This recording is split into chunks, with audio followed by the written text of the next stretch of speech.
Greetings and welcome on behalf of the Rutgers African-American Alumni Alliance and the Rutgers University Alumni Association. My name is Kendall Hall and I serve as the president of the Rutgers African-American Alumni Alliance, and we are beyond thrilled for the opportunity to chat with the diva herself, Ms. Sheryl Lee Ralph, and Rutgers RAAA's Digital Village Coordinator, Denniston Bonadie. We will have a question and answer session later in the program. Please drop your questions and comments in the chat section. As always inspired, always authentic. Today, RU is getting school with Abbott Elementary Sheryl Lee Ralph. Sheryl Lee Ralph, from bringing characters to life on screen, performing on Broadway, producing, landing the title of a national best-selling author with her literary debut, and her deep-rooted philanthropic endeavors which touch lives across the world. She's a Tony Award nominee, NAACP Image Award nominee, and Independent Spirit Award winner.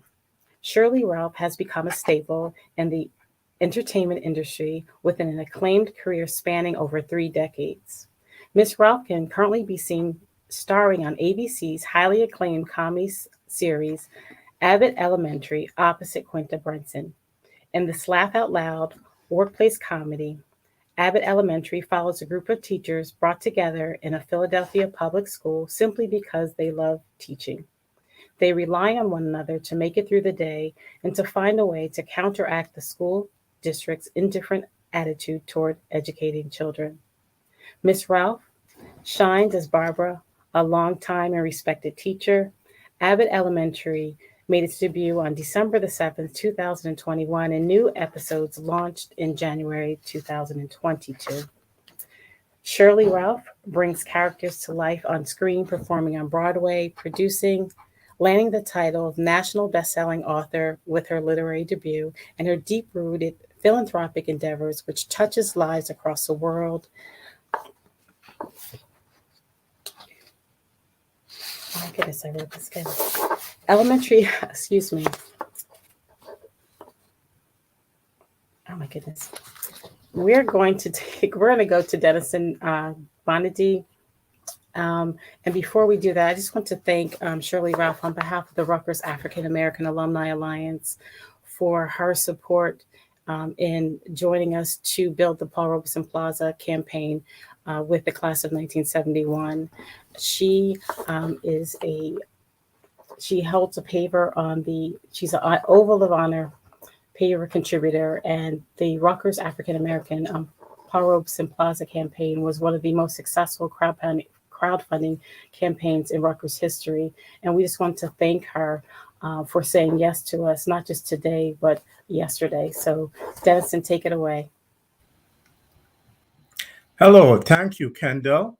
Greetings to our entire community for joining us today on an evening that is especially pleasurable for me because I get to interact with someone that I've followed for a while. And I remember several years ago when, I told my mother before she passed that, Sheryl Lee Ralph was chatting with me, and she said, "What's Sheryl Lee Ralph going to chat with you about?" Okay, and I said, because she is a dyed-true Rutgers person. Sheryl Lee Ralph, I want to welcome you back to your home. I want to welcome you back to the yard, okay? All us younglings who are here who think that we run things, all right? You are part of the cohort that opened up Rutgers College to women, all right? You made history. You are part of history. And you have gone on to establish a career that is filled with milestones. And we're going to talk a little bit about some of that. But right away, I want to congratulate you on starting 2022 with a bang. Did you expect this kind of birthday present? Oh my goodness. The success of Abbott Elementary has been amazing, off the charts. And as we say in Jamaica, it was a real boom shot. I mean, I thought that Abbott Elementary was going to be a very successful show. but I had no idea it would be this successful. It was very much for me like Dreamgirls.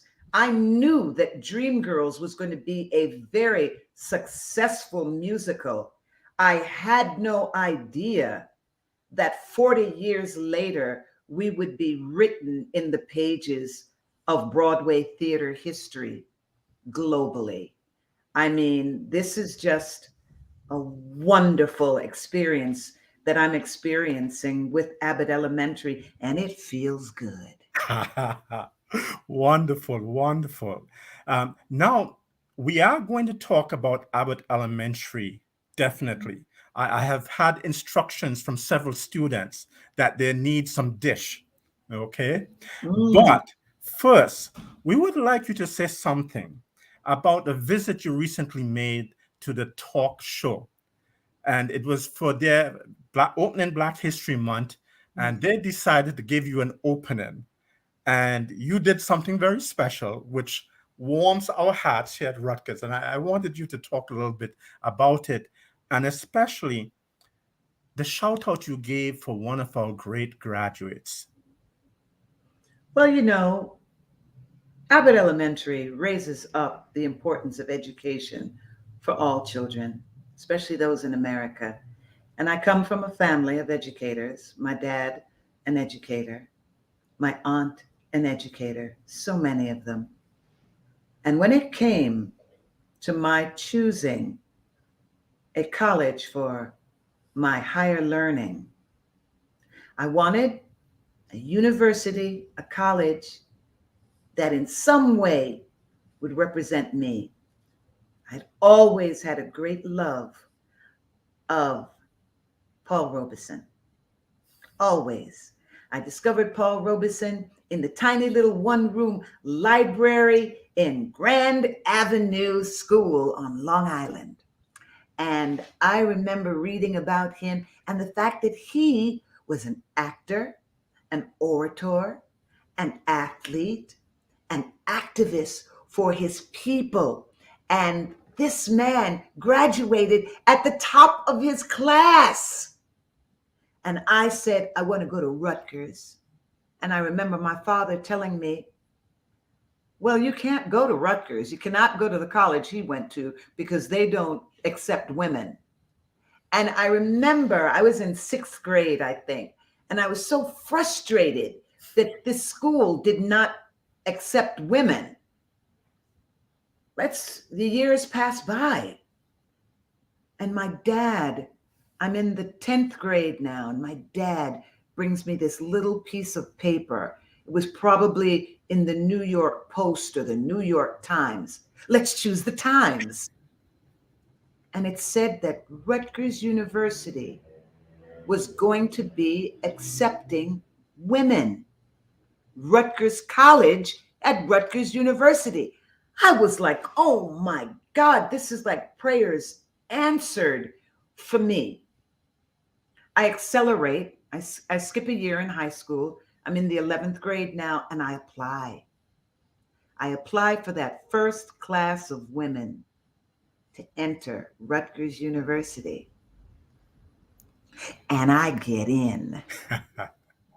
And my dream, I'm amazed because I'm doing this for Paul Robeson. In my mind, somehow Paul Robeson could see that I'm here for him. Even if I'm a young woman, I'm in that first class. And he did so much. And I made up my mind right then that I had to achieve like he achieved. So I accelerated again. And that's how I became the first woman to graduate from Rutgers University, because I actually graduated ahead of my class. And when I was inducted into the Rutgers Alumni Hall of Fame, someone said, you're the first woman to graduate from Rutgers College. And I said, I know that. And he looked at me and he said, well, how did we not know that? Very interesting, huh? Absolutely. In fact, that's interesting. I said earlier that you are part of, the trend setting, because when you came in, that was just a few years after the 1969 uprising at Rutgers by Black students. That's right. So That's you are literally part, and in fact, I think 72, the women of Douglas actually staged, the Black women of Douglas actually staged a follow-up because the changes were not coming fast enough in their opinion. That's Okay? right.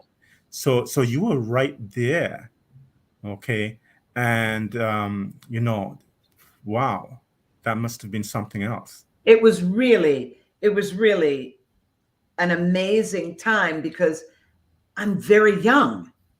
I'm 16 years old and I'm a freshman in college, and there's so much going on. I wanted to write on the newspaper. I wanted to be a president of my class. I wanted to make a mark in the community that was, it was, New Brunswick was suffering at the time, and there was much that you could do if you put yourself in all of that and made up your mind to make a change, which was how Glamour magazine chose me while at Rutgers as one of the top 10 college women in America, due to a program that I created with one of the grade schools there, that how could we mentor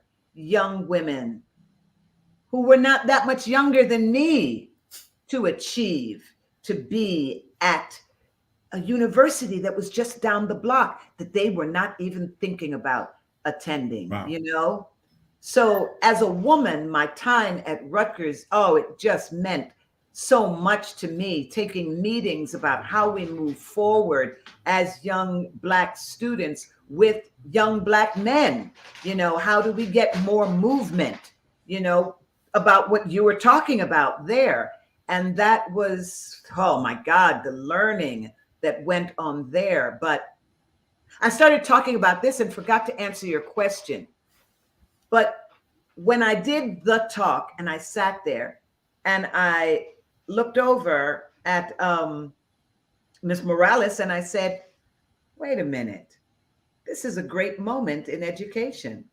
Both of us are women graduating from one of the greatest universities ever as women, that started out to only educate men and now graduates hundreds of the most brilliant women ever. Rutgers University. How could I possibly miss the moment to talk about my university? And that's why I had to. And I was a little taken back when she didn't realize it. I was like, this is important. So anyway, I realized it was important by the responses you get from social media and such. It was important to a lot of people. I absolutely agree. I found it such a powerful moment. But the truth is that you have been consistent in that, okay? That you have always spoken up over the years. And, that's why we adore you for that. We've followed you for that. Thank you. Talking about education is maybe a good segue. I'm actually going to come back to your Rutgers days. I have some questions that some students have specifically asked me to follow up on. But let's talk a little bit about Abbott Elementary. Let's give some of our folks a little fix, okay? Mm-hmm. It's so iconic in the way it's using comedy to explore systemic inequities and intentional neglect. I saw some articles that just came out in the last day or so talking about how it has also re-energized the sitcom comedy on television.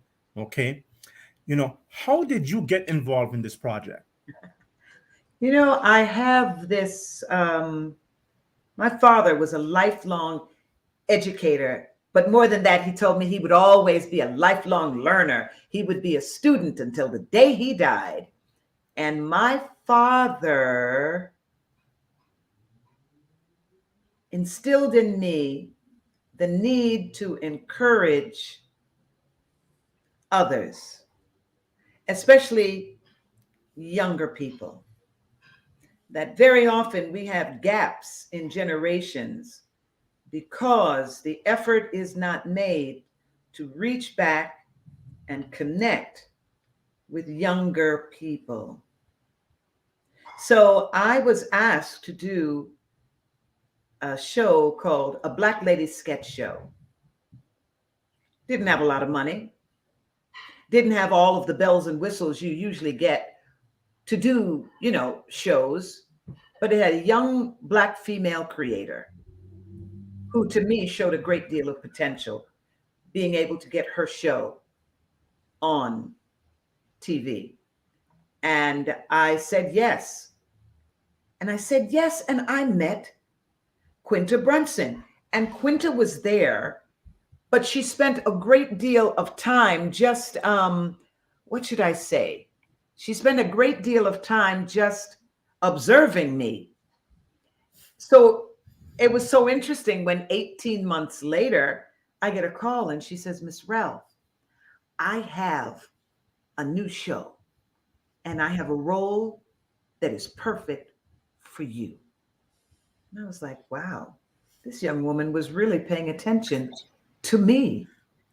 And I read the script and I found the role of the principal to be something, oh my God, it would be so unexpected for me to play that kind of a role. And I knew I could do it. And I said, well, what about giving me a shot at this role? And Quinta Brunson said, absolutely not. We need a queen for Miss Howard, and you are that queen. And I was like, once again, oh my goodness. The respect, the love from this young woman. And I'm glad I listened to her because I am Barbara Howard. Well, how has it been working with the entire team? And we alluded to this before. Is Abbott Elementary another crossroads in the inclusion of Black communities on screen? Because television and movies also, have not always been kind. That's right. That's right. And it is amazing that Quinta was able to put together the reality of who we are as people, as educators, as human beings, in a way that the whole world is absolutely loving it. The fact that she is talking about the inequities, the inequalities that are taking place in classrooms across America, where young people, children, are purposely not given the tools they need to succeed. That scene in the pilot where the children are reading from a book that is at least 10 years old, that wasn't fun and jokes. That is a Philadelphia reality. But she did it in a way that made people say, oh my God, that would never happen, except for those who know, wow, it's happening right now. The whole thing with the reversey toilet, that's bad, but wait until you see the water fountain. That's worse. What about this part of the school that they had to shut down because of mold? These are realities. What about the teachers that do not get the respect that they deserve? Do not get the support that they deserve. Do not get the budgets that they need. The fact that, and we all saw it on social media, that there are teachers in America, truly one of the greatest countries ever, especially when it comes to making your dreams come true, no matter who you might be, no matter where you might come from, that we should have teachers having to grovel for dollar bills at a basketball game? Really? And it's real. And she's put it all together for people to look at, laugh, and then afterwards have an incredible conversations that last for hours after the show has finished airing. It's a gift. She's a gift, and she is a dream come true. I'm so happy to be working with Quinta Brunson, and I'm one of the people that can say, yes, my boss is 32 years old. No, wonderful, wonderful.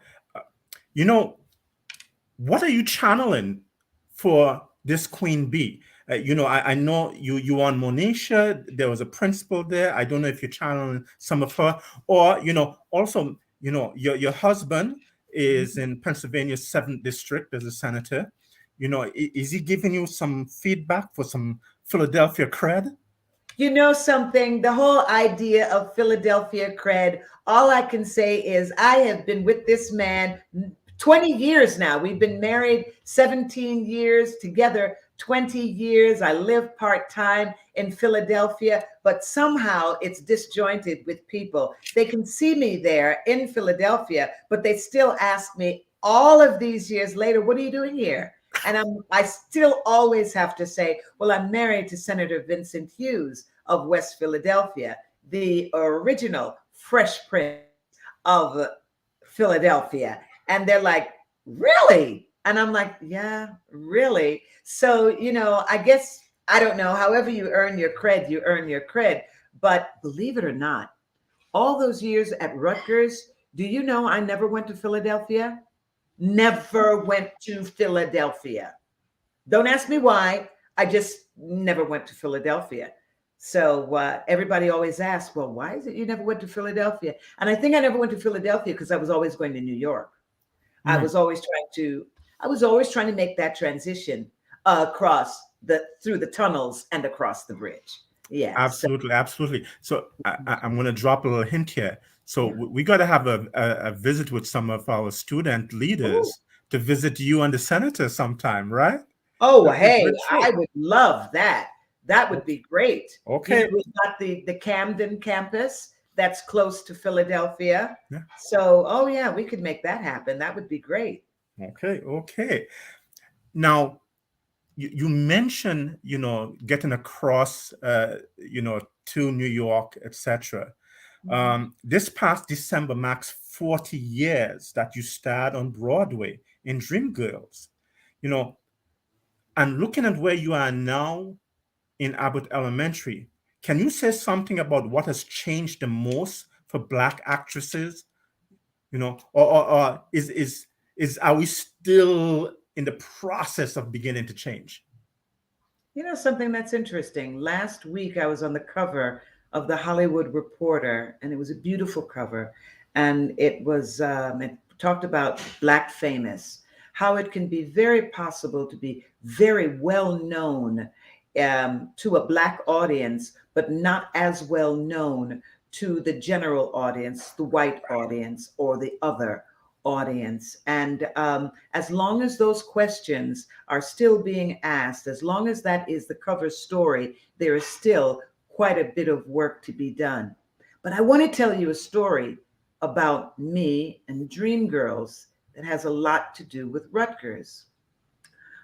As a freshman, a 16-year-old freshman, I arrive on the campus of Rutgers, and I want to do theater. But at that time, Rutgers said, if you were a Rutgers student, and I was a Rutgers College student, I could only major in male subjects. Male subjects included English and English literature. I could minor in a female subject. Female subject being theater, which meant I would have to take the bus and go over to Douglas College. I, like you, am an immigrant's child, and my Jamaican mother said, be a doctor, be a lawyer, and if you can't do that, then marry one. I was going to ask you about that. Well, I did none of those things, but I definitely was a pre-med student at Rutgers. That did not last long. I immediately went to law. I got in at the last minute class on the Douglas campus. That woman was a severe looking woman with a tight bun at the back, and her voice sounded like nails scratching on a chalkboard. And I remember I was devastated at the end of the class because I was not going to be a doctor.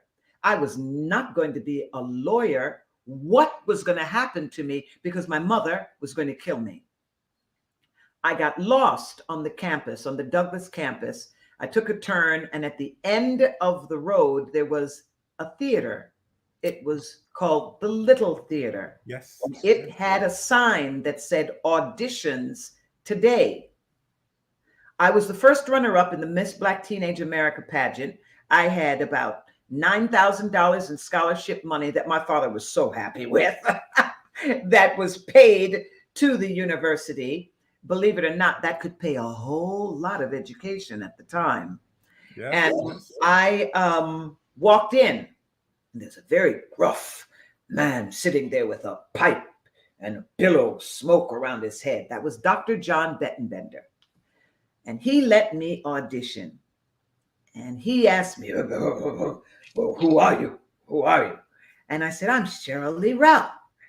Oh, well, what campus? Because he thought I was on the Douglas campus. I said, Rutgers. Oh, Rutgers campus. And he cast me in what was the upperclassmen play, which was the cause of a lot of consternation, but an incredible friendship with my professor, Dr. John Bettenbender, who told me that he was going to bring the arts to Rutgers.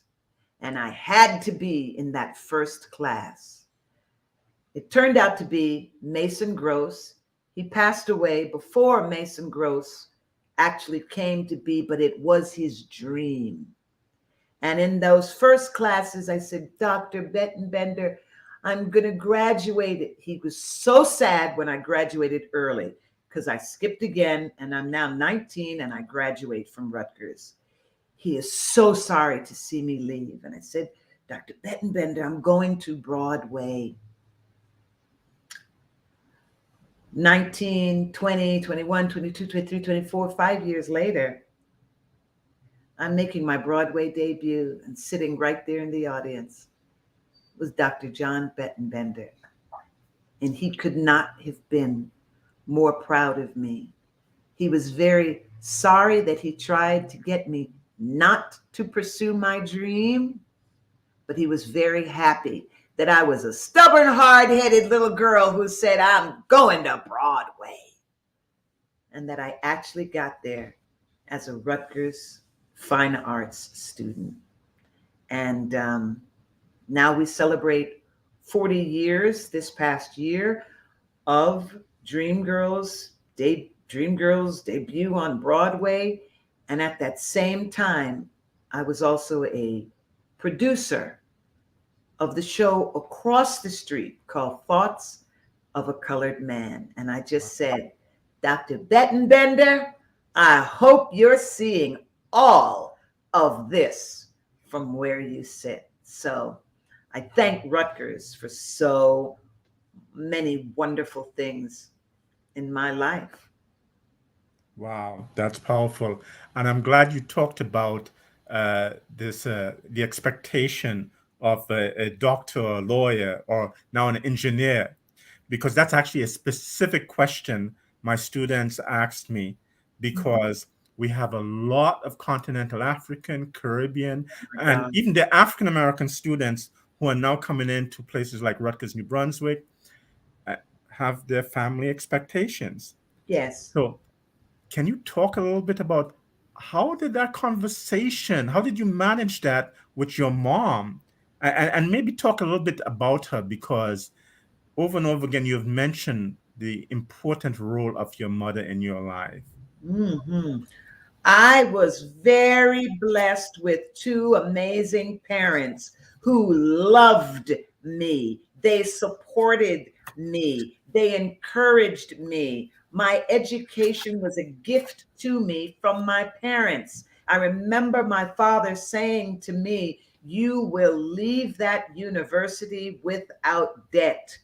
I had no idea what that meant then, but I certainly know what it means now to have the gift of a great education. In many ways, it is our parents' hard work. In many ways, it is our parents' sacrifice. And for a lot of them, it is back-breaking sacrifice, Yes. especially when you're an immigrant's child. I was fortunate. I had an American father and a Jamaican mother.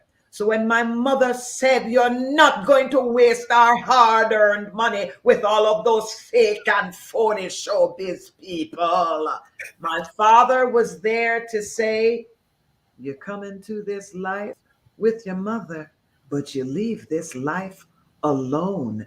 Make up your mind what's going to make you happy and live your life."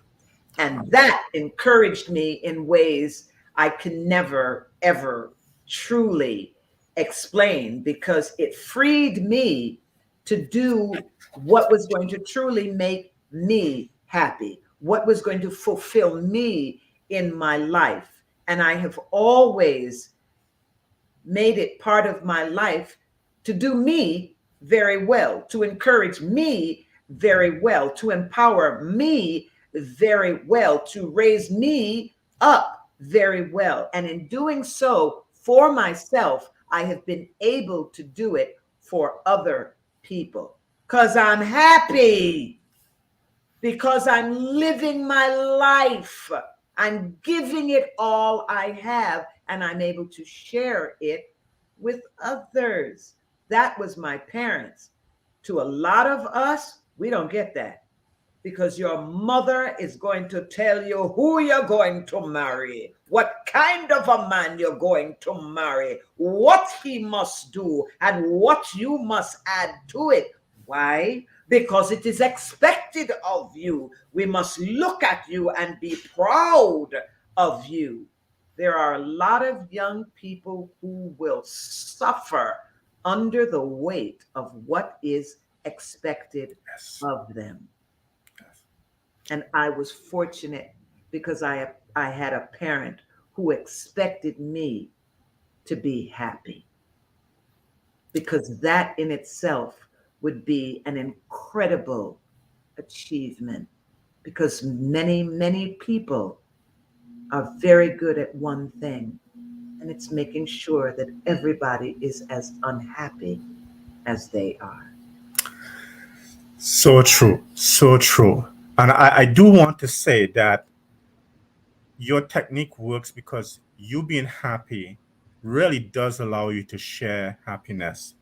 I remember when you were in Wicked, and Yes. then after the shows, you would do these sessions. First of all, you'd spend so much time outside the doors, people waiting there for hours to, sign autographs.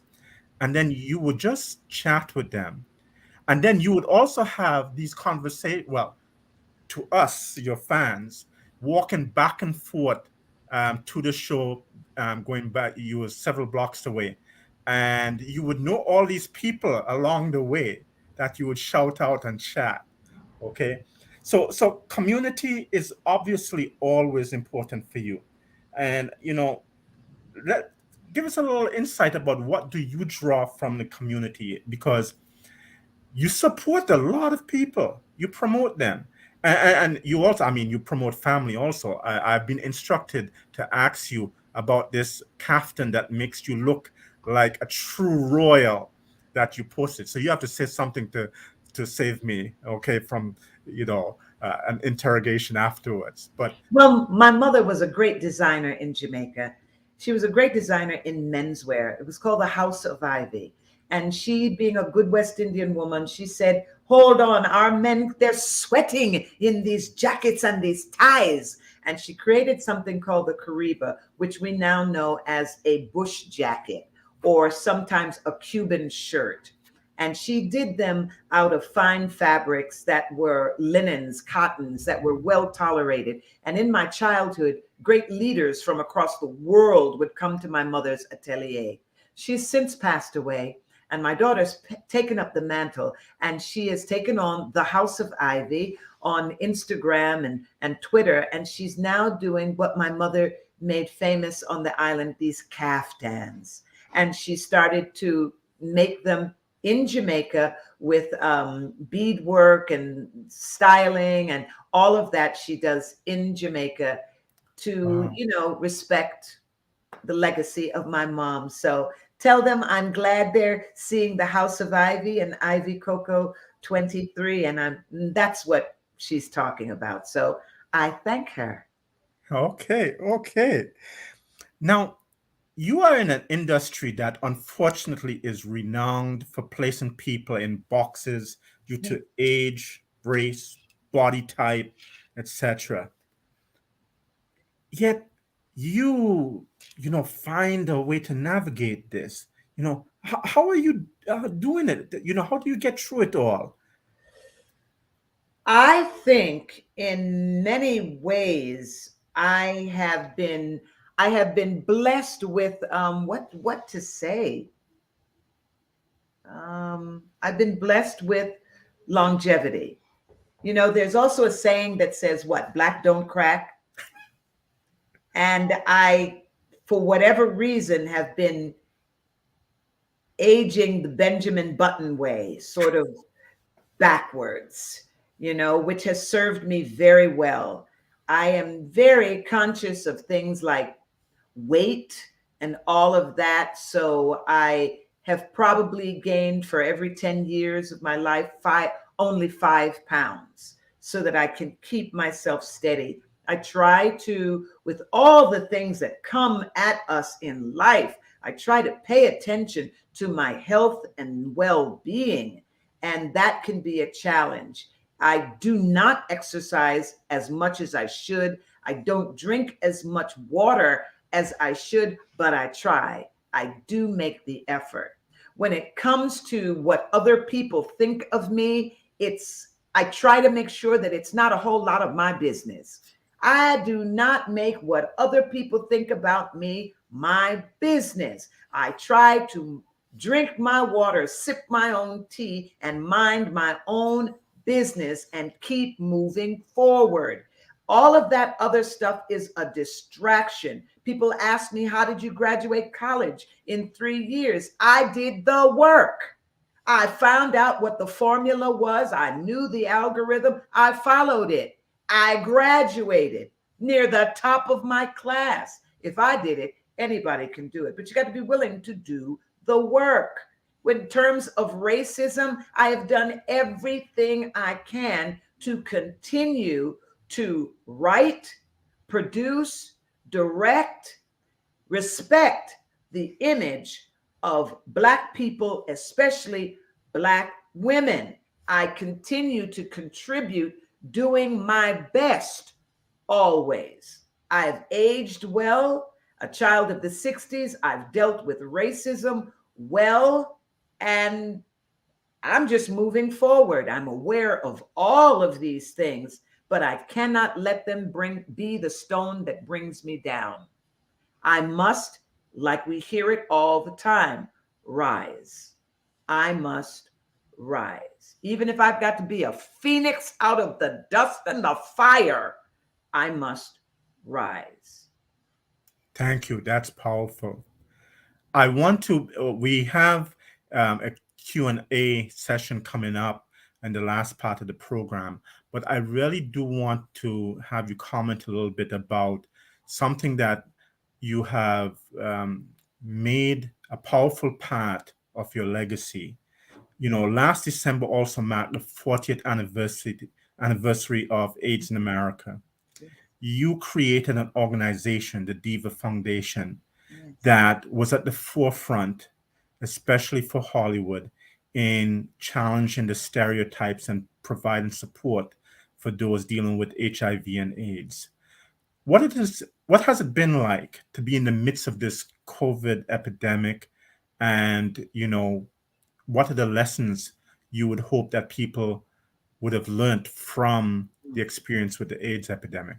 There are so many lessons that I learned in that time 40 years ago to what I see happening right now. And I am constantly reminded how quickly people forget. When I think about HIV and AIDS, we knew that condoms were a known barrier to the disease. Could we get people to respect and wear condoms? No, just like we cannot get people now to respect and wear their mask. They were so afraid to take out the condom, like they feel like the mask says something awful about them, instead of realizing this is how we save not just our own life, but the life of others. Back in the day when we knew testing had to be done, we had to know the number of people coming up positive. Could we get people to get tested? It was a struggle. And if they did get tested, would they come back for their results? Very similar to what we're seeing now with people still, when we talk about the vaccine. They'll take the first one, but will they take the second one? Will they get the booster? Back in the day, I was in the room when they put the charts up and they showed how people with the virus, with the disease, would be separated from the general population. Very similar to what we hear now when we hear people say that for those who have been vaccinated, for those who have had the booster, they are in less danger than those who have had nothing at all. And for those people, there will be nothing done for them. Meaning, if you haven't been vaccinated, you don't have the booster, and you come up positive, there will be no insurance for you. There will be no help for you. So who does that leave out? It leaves out the same people it always leaves out. And those are the people who have been discriminated against, the people who have been stigmatized, the people who have been marginalized. They will be left to die as they have been left over and over and over and over again, hoodwinked and bamboozled. And at least this time they got half the truth, and they'll still be left to die. It is definitely a challenge, and I think that fear is something that embraces a lot of people.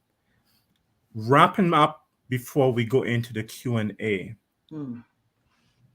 how do you see Abbott Elementary? You actually mentioned this in one of your earlier conversations. What sort of message, as the series goes on, are you most hopeful about that people will take away from Abbott Elementary? And I know we have an episode tonight. If you wanna dish a little something. I cannot. Quinta Brunson has asked me specifically not to share anything about upcoming episodes except for this one thing. You're gonna love them more and more and more. But again, what do you see? Because it is a phenomenon. I mean, across social media, people are tuning in, and they, as you said, they're watching and they're seeing these things about inequities in terms of resources, and yet they're laughing, yet they're having these long conversations. Yes. So I know it's speculating a little bit, but what does the optimist in you hope that they'll take away? I hope that we will have more conversations about the great leveler in life, and that's education. A lot of people want to talk down about the importance of education. Trust me, if education weren't so wonderful, weren't so valuable, it wouldn't cost so much. Right. It wouldn't be so hard to get to this very specific playing field where it is about your mind. It is about your ability to get through all of the barriers and blocks that can and will be set up before you just because you're alive and living. Sometimes, we're going through some challenges right now where people are having to learn their wits to figure out how to get along with people in their own family who don't believe certain things that they thought they were raised on. These are some very challenging times, and we need educated people. We need people to make some sense out of the nonsense. We need people to err on the side of goodness. I was watching a show the other day. We need people to get in this band of angels and choose to do the right thing. Educate yourself, free yourself from mental slavery. Even in acting, an educated actor is a far more interesting actor because they have more to grasp from, to glean from, to lean upon. Wonderful, wonderful. And, I think that ties in when you say look for the good. We have a new president, and, President Holloway, and he's insistent that we create a beloved community. Ooh, and I just want to say that resonates with us and you, because you are definitely beloved by us at the African-American Alumni Alliance. Thank you. I'm going to invite Kendall to come back in, and we have in a moment we'll have some surprise guests. Okay. All right. So Kendall, any comments before we introduce our surprise guest? We do have 2 questions, but I would like for you just to talk briefly about the organization that you created. Oh, Diva. I'm sorry.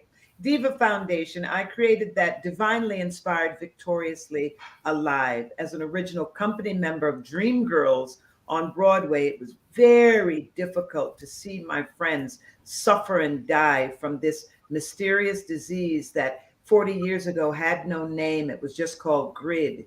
And people would be dancing with you and singing with you one night, then really suffering for their lives, trying to hold on to life because this virus had gotten a hold of them. And it was horrible for me to experience the silence that came over their suffering, and for many of them, their death. And I said, we can do better than this. There's much more that we can do. And that is that we can lift up all people, no matter what you might think of their sexual preference, no matter who you might think they are or not. And so I created Divas to always raise awareness, because in the fight, a lot of the information was not being shared with people of color. Once again, the stigmatized and the marginalized and the discriminated against.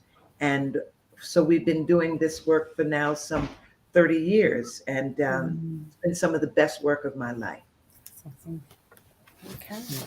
Thank you. Now, if we could have our special guest, all right.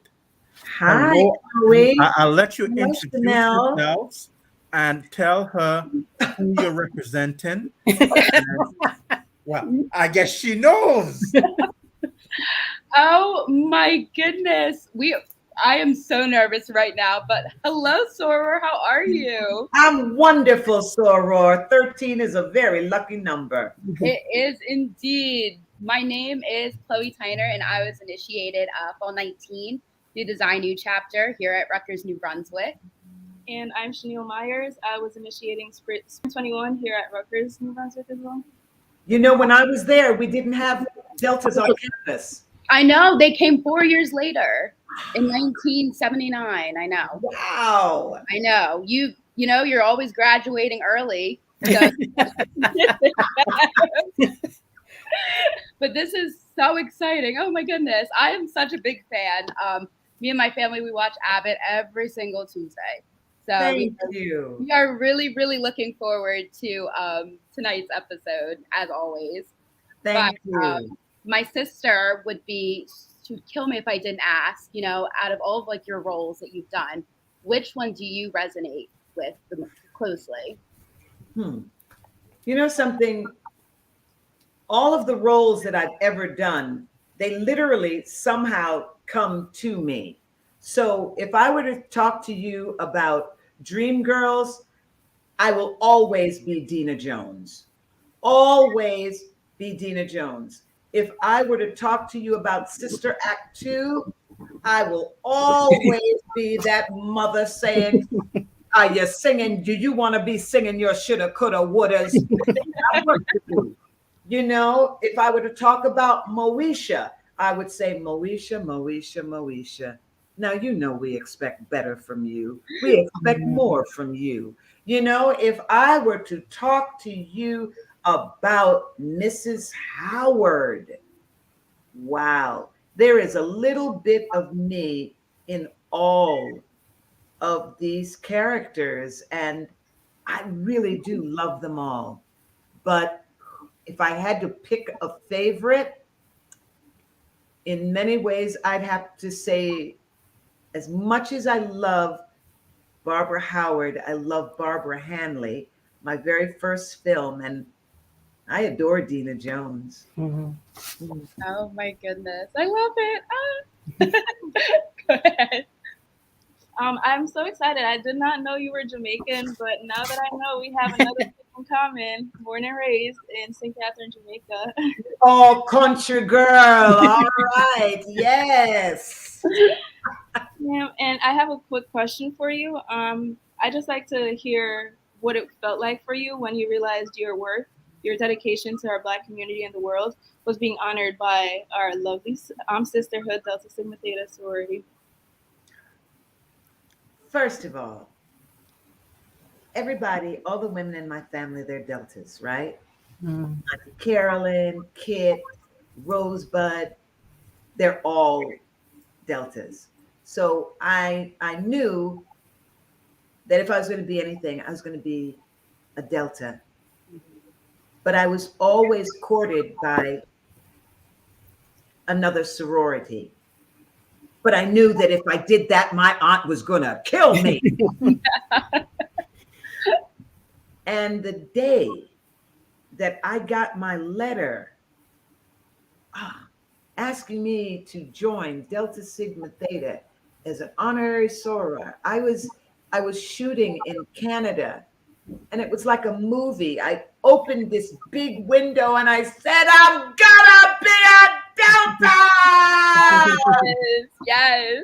And I remember people opening their windows looking at this crazy Black woman yelling out the window about Delta Sigma Theta Sorority Incorporated. And I remember, you know, I can't share so much about it, but when you are welcomed in with song and open arms, that is something very, very special. And I will never forget that as long as I live, and I cherish it because I believe in dreams coming true. And that was a dream come true for me. Yeah. Wow. That's a powerful story. Yes. We because we are on a clock. Yes. So I wanted to thank you again, Chloe and Chanel, for stopping by. Yes. Okay.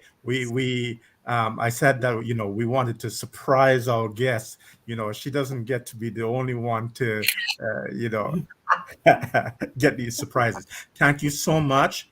And especially thank you for being representatives of Rutgers University. So she sees that the legacy of excellence is in good hands. Yes. Right? And we actually have watch parties on Camden and Newark also. So students are watching there.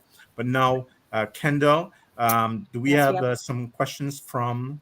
Yes. Well, one of the questions she's already answered. So the comment was that they loved you on Ray Donovan. And so wow. Thank you. Another question is coming from, they're not named, It says, what advice would you give to newly graduated actors who struggle to find work? Oh, first of all, remember this. This industry is built upon no. You will have more rejection than you ever thought. And one of the things that you really need to know is know your worth. You know, every time I got a no and I left an audition, I knew that those people were ridiculous and they just missed out on the greatest person for the role, but it was their loss. And I geared myself up to move forward. You cannot be in this industry without proper representation. Someone has to manage you. Someone has to represent you, an agent. Someone's got to make sure that you are moved forward, you know, in magazines and all of that. Get yourself an agent, and it is not easy to do. You have to work as much as you can. You have got to create your own book now of you in different roles, because, you know, people aren't going to the theater the way they have been. Backstage is still of some use, you know, the magazine Backstage, you know, get involved with other people who are doing what it is you want to do. If you're in LA, there's a gathering of people called Walk Good LA. They come together, you know, with yoga and good vibes. But every Sunday, somebody is there who's a mover and shaker in the industry. And it's called Walk Good LA. Find your tribe, your group of people, get involved, and know that if you want to be in show business, trust me, it's not for the faint of heart, because show business is big business, rough business, and it ain't easy. Okay. I think But don't that's give all. up. Those are all the questions that we had. I just want to say We that do have a comment I wanted Sure. to pass by, because Sheryl did mention how she was in this English major track at one point, and Marty commented that he was in English class at Livingston College with you, Marty Sidera. So he remembers you from back then, and he says, and I knew then that she would be a star. So you stood out everywhere, it appears. Thank you. I took classes on every campus I could because I really wanted to, you know the lay of the land of the university. So I took classes over at Douglas, Livingston, and Rutgers. Yeah. Wow. Let me ask you, we have a couple of minutes. Can Yes. you briefly tell us the cadaver story that got you out of pre-med? Oh my God. Okay. So when they would have the pre-med classes, you know, the auditorium, you know, it was a raked auditorium, and you would, you know, everybody, you would see all the students, and the teacher would be there at the bottom. And it was very ceremonial for organic chemistry, right? And I walked in, and, you know, you went to your place, and there was a blue velvet box, and I opened it, and it had a scalpel in it. But seated before me was a hare, Hare, which is a huge rabbit. And I had this scalpel, and I looked at this rabbit. I looked at that scalpel. I put that scalpel back in that box. I walked down those stairs to that professor, and I said, my name is Sheryl Lee Ralph, and this is the first and last time you will see me. And I walked out of there trying to figure out, what am I gonna do now? Oh yeah, that's how I left pre-med. I was not organic chemistry. That was it. And that is the truth. And that's how we got you to be the Sheryl Lee Ralph, the diva herself. Yes. Thank you so much for sharing with us, Sheryl Lee. Thank you for being at the forefront of opening up Rutgers College. Thank you for looking out for your fellow actors and actresses, for the activism that you've contributed over the years. And thank you for still thinking about the young people every day and about others in your community. We must. We'll visit again sometime soon. Oh, absolutely. On the To our banks entire of the community. Great Raritan. Are you rah-rah? Yes. Right. To the entire community out there, thank you for joining us in this kind of conversation. We are appreciative of the Rutgers University Alumni Association for joining with us for this conversation. You can visit rualumni.com for upcoming events. You can also visit the rutgersblackalumni.org to see more about the Rutgers African-American Alumni Alliance. It has been our great pleasure Yes, truly. to Thank spend you. the evening with the Diva. Kendall? Thank you. And whenever you're on Rutgers, near Rutgers University, please let us know. We will roll out the red carpet for you so that you have the opportunity to spend some time on the Paul Robeson Plaza. It has become a place of reflection and restoration, and we will just welcome you with open arms. You helped us to build that plaza, so thank you so very much. Thank you. Thank you. All right. Good night, Succeed. everyone.